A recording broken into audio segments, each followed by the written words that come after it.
everybody, it's Mr. Wagstaff. Cool stuff to talk about today. So today, Revolutionary War is over. America has to create her own government.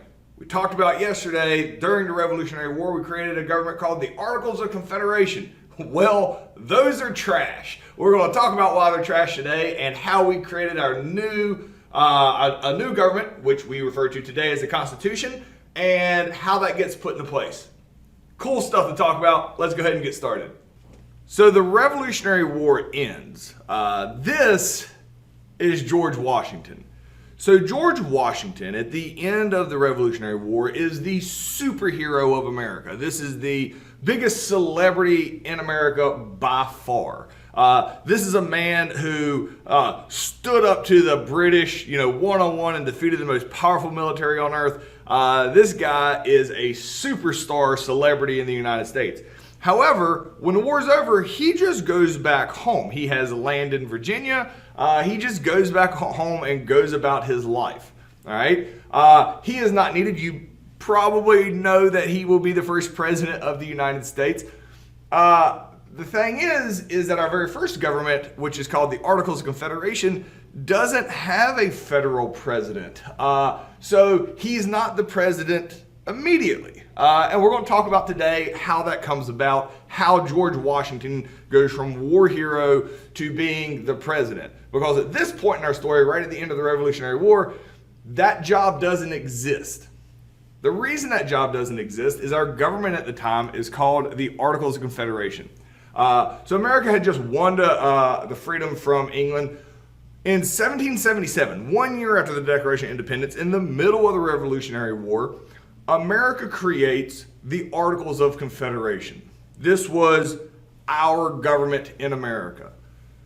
It wasn't so much what we did want in the Articles of Confederation when we put it together. It was really what we didn't want. What we didn't want in the Articles of Confederation is having a strong central government. Terrified of having a strong central government. Absolutely did not want a strong central government. All right. Now, a lot of this, if you've taken a civics course, especially if you've taken it with me, we've gone in this in extreme detail. This is in a survey course. It goes pretty quick here. All right. What you need to know about the Articles of Confederation here for U.S. history, as we move on to the Constitution in this lesson, is that because of the fear of a strong central government, we didn't even make one. Basically, we had 13 states, all right? We all owe money, all right, because we owe money to France. They came and helped us out. It wasn't for free. We owe France a bunch of money. And we don't have any federal government. So America's in debt to start with. There's no federal government. The Articles of Confederation gives all the power to the states, all right? So this is the actual writing of the Articles of Confederation, and it gave all the power, once again, to the states. So these were the states, so 13 individual states, and each state basically acted like a independent country, all right? And they're all supposed to work with each other. All right, that was the idea of the Articles of Confederation. However, every state kind of had their own interest, and that didn't necessarily work out well. So with no central unifying government, not everybody was on the same page all the time. There were two major issues with the Articles of Confederation that they're going to figure out pretty quickly. Number one, with no federal government, there is no federal military. There is no central military. The Continental Army that George Washington ran, that wouldn't even exist in the Articles of Confederation. Each state basically had to have their own militaries. You had like 13 individual militaries that could be trained differently. And if Pennsylvania got invaded, South Carolina's probably not going to care. So not having a central military is going to be a problem. And people become aware of this pretty quickly because if a European country invaded America, we really couldn't defend ourselves very well. Secondly, without a central government, there's no way to tax on a federal level for everybody to be taxed equally. We are in debt as a country after the Revolutionary War to France. We have to pay them back or they're going to be grumpy. There's no fair way of taxing people on a national level with no central government. So it becomes pretty obvious that the Articles of Confederation are trash. And people know this, but they still last about 10 years, all right? It's 1786, 1787. And people know it's trash and they've tried to talk about it. There ends up being this thing, if you had me in civics, we had talked about it in detail. This thing called Shays' Rebellion happens about 10 years into the Articles of Confederation. While everybody knew it was trash, nobody was super motivated to just sit down and redo the whole thing.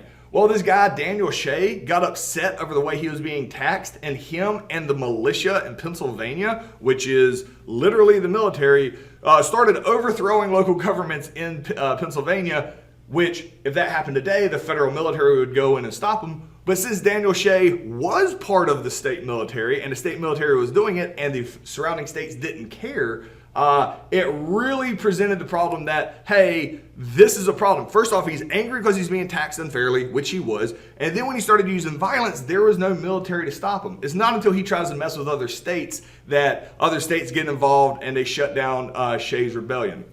Shays' Rebellion is famous because it shows the weaknesses of the Articles of Confederation. So the Articles of Confederation are clearly going to fail. They're not an effective government. And that's what the question is here. And it's on two main grounds: inability to tax effectively and no way to have a federal military. Those are the two main reasons the Articles of Confederation fail. So it's obvious that everybody has to meet together. A Revolutionary War has been over for 5 years at this point, 6 years at this point. Everybody's going to get together and they're going to try, government 2.0 to fix this. So pause me, answer this, and we'll move on. So the Constitutional Convention of 1787, extremely famous, and I could spend, which I do in civics, days and days on because it's really cool. This is clearly in a survey course, is a streamlined version of what happens. After Shays' Rebellion, everybody realizes it's time to throw out the Articles of Confederation, show up in Philadelphia in 1787, and create a new government. So all these smart people get together in Philadelphia in 1787. They lock themselves in a room, shut all the windows, and they say nobody leaves until we come up with a constitution. That is a true story that gets misinterpreted throughout history. When I say they locked themselves in a room, they did lock the doors so people couldn't just come in and whatever. They shut the windows so people couldn't hear from the outside because they're clearly overthrowing the government, which... Granted, these are all your super famous Benjamin Franklin, Thomas Jefferson, Alexander Hamilton, people we're getting ready to talk about, George Washington. All these people were here talking about overthrowing the government. So they definitely shut the windows, they locked the doors. But when they say they couldn't leave, which is true, doesn't mean they had to sleep in that room. They just couldn't leave Philadelphia. So at the end of the day, they'd go to their hotels and then they would come back. 12 of the 13 states show up. Rhode Island doesn't. Rhode Island and North Carolina are actually the two that don't show up. Because they know one of the number one things you have to do in a new government, create a federal government, you have to tax everybody fairly, which means everybody gets taxed equally. Rhode Island and North Carolina, super grumpy about this, which might seem surprising to you, because Rhode Island and North Carolina have actually already paid off their debt to France.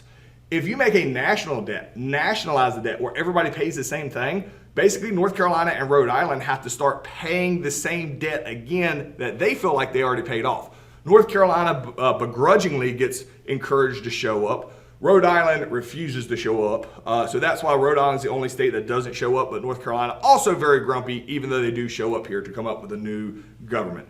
The very first thing they do is they basically pick the leader of the Constitutional Convention. It's going to be called the President of the Constitutional Convention. All right? Guy named George Washington. That is not going to be surprising to anybody. He is the rock star that's going to show up.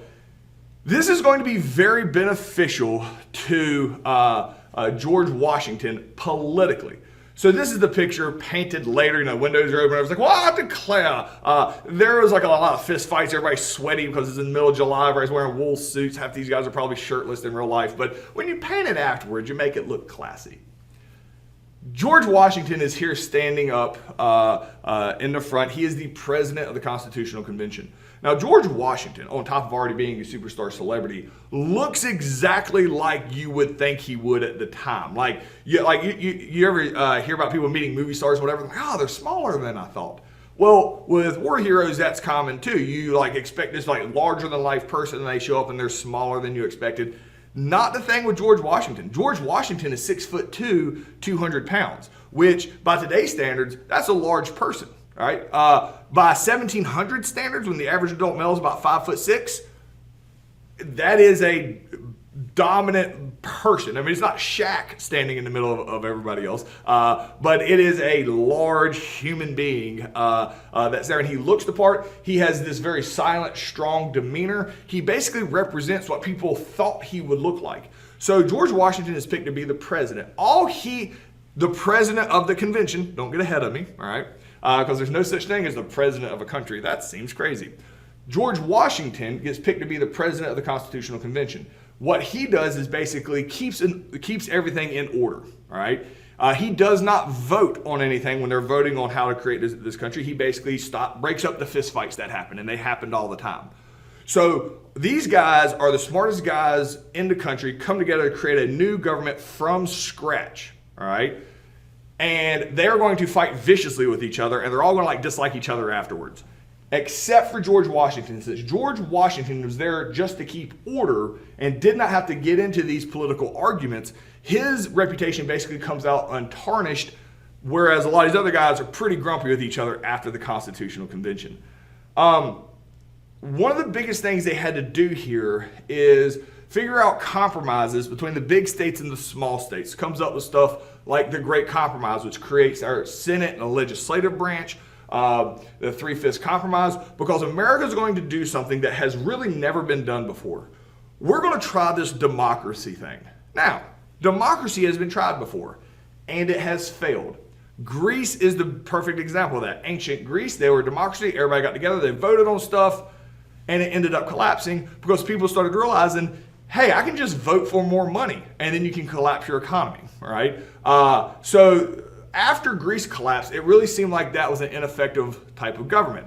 Rome which came out after Greece, was a republic. Basically, it was run by a group of people that would change, a group of elite people that would change, and they tried to vote for what was best for the Roman Empire. That ended up becoming pretty corrupt. So after Rome, nobody really wanted to try a republic again. America is going to try a democratic republic, where the people vote, but they vote for the people that will make the laws. This is a whole new concept. These guys come up with this off the top of their head, and America is going to try this thing called a democratic republic, where people don't vote for laws, they vote for people that make the laws, and if they don't like the way they're making the laws, they just vote somebody else in. This is cutting edge stuff, and that these guys in this painting came up with on their own. One of the big arguments, though, is how much representation are you going to have in the government? People are still terrified of having a strong central government. That was the issue with England. So the goal is have as many representatives in government as possible that are controlled by the people through votes. So representation is a massive deal to the American people during the creation of the Constitution. And you can see here like Virginia is a massive state. That's Virginia, West Virginia, and Kentucky. Back then, that's how big Virginia was. So they're the biggest state by far. And they didn't think they should have the same power as an itty bitty little state. And so these are the arguments. Again, in civics, we went through in detail. It's what created our House of Representatives and the Senate.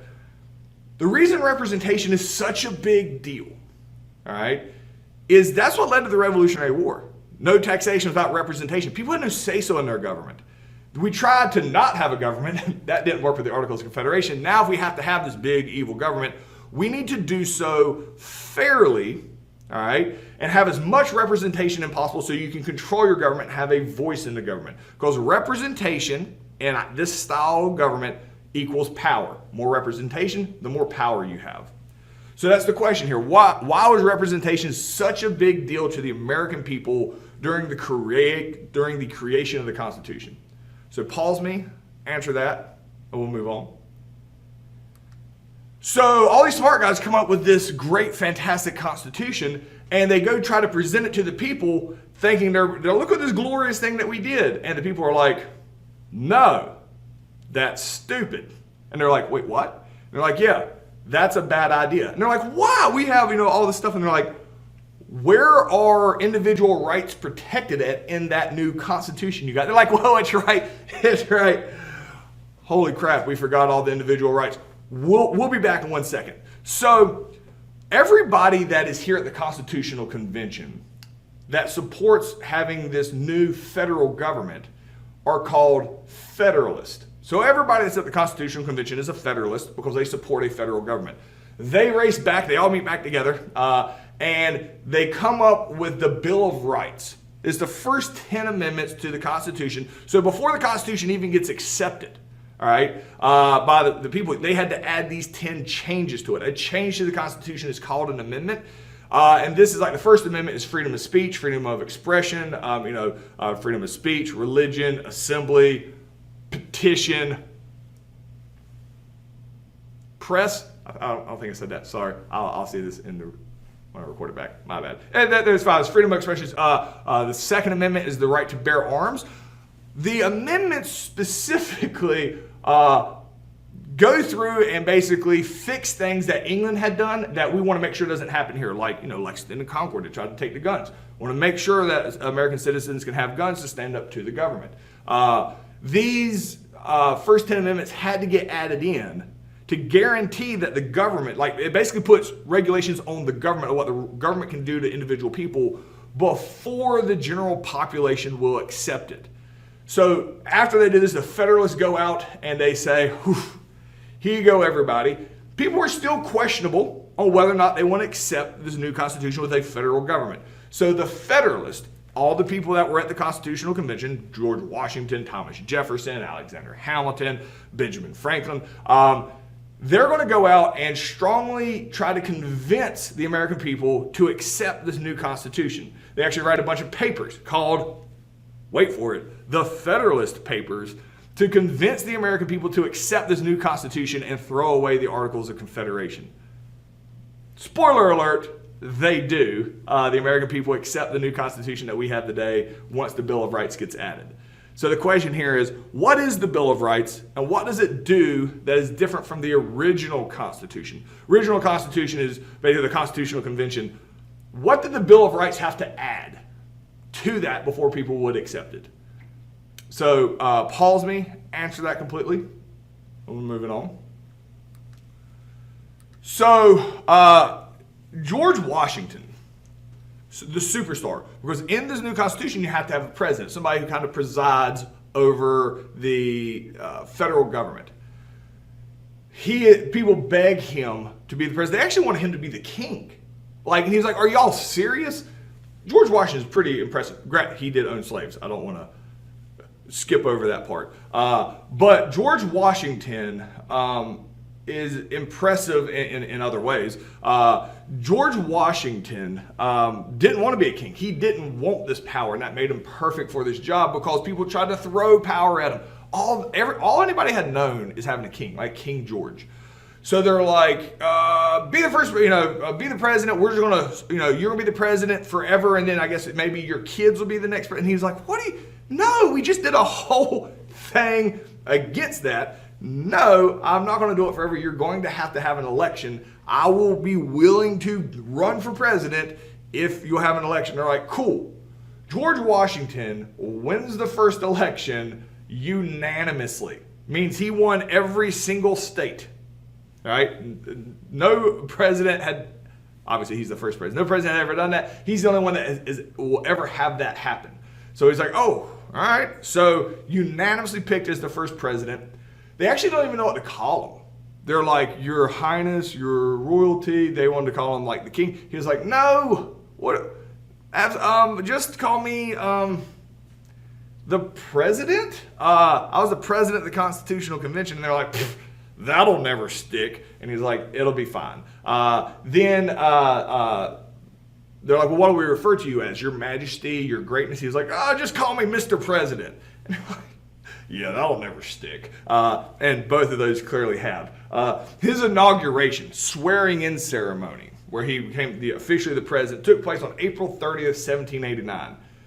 George Washington does a bunch of stuff that's going to create precedents. All right. So this is a picture of him swearing in here, where he's sworn to be the president. Nobody had ever done this job before, obviously, and there's not a big rule book on how he's supposed to do this job, which is enforce the laws that Congress passes. All right. So he's smart enough to know he can't do it all himself. So he creates a cabinet. All right. Basically, a small group of people that actually run different sections of the country, and they report back to him. So he delegates a lot of power. He gets final say-so over these people, but the cabinet runs the country. When he becomes president, he picks 3 people. 3 people run the whole country. I think today we're at 17. There's 17 cabinet positions that the president has that he manages. At the time, and it's 3 super famous guys. Henry Knox is the Secretary of War. We would refer to that as the Secretary of Defense now, the guy that's in charge of the military. All right. The Secretary of State, usually considered the second most powerful person in America, is the person who basically deals with other countries. All right. So even though state sounds like in-house, it's actually dealing with other countries. There's a guy named Thomas Jefferson. All right. Very famous. Wrote the Declaration of Independence, helped write the Constitution. The Secretary of Treasury, the guy who's in charge of money, is a guy named Alexander Hamilton, another guy who helped write the Constitution. This is like your all-star team of people you could have in your cabinet by modern expectations.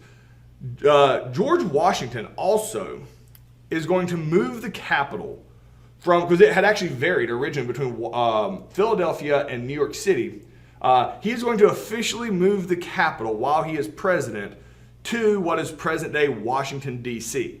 Yes, Washington, D.C. is named after George Washington.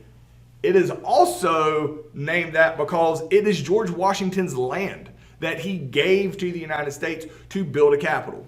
So Washington, D.C. is directly between Virginia and Maryland. He moves the capital there so it's in the center of the country, and at the time it absolutely was, so that everybody had equal access to the capital.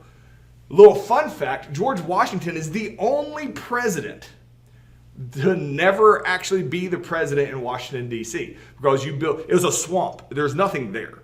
They literally had to go drain the swamp and build an entire city in the middle of nowhere called Washington, D.C., which is the capital, which takes 10 years. George Washington is going to be president for 8 years, and then he's going, so obviously it's the second president, which will be John Adams. Spoiler alert. Will be the first president that is president in Washington, D.C. once the city gets built. So the question here is, why was Washington, D.C. picked as the spot for the capital of the United States? So I gave you a couple of reasons there. So pause me and answer that completely, and we're moving on. So the Whiskey Rebellion, standing alone, would never make it into a survey course. It honestly, standing alone, unless it was a very niche type college course of the history of rebellions in America, it may not even make that, because it's really honestly like a big nothing rebellion in itself, but is wildly important in American history, wildly important. If you remember earlier in this lesson, we talked about this thing called Shays' Rebellion, where because the Articles of Confederation were trash, this guy basically took over Pennsylvania, and there's no way of stopping him. He was also he was angry because of the way he was being taxed, showed the weaknesses of the Articles of Confederation. So historically, Shays' Rebellion shows the weaknesses of the Articles of Confederation and why they're trash and needed to be changed.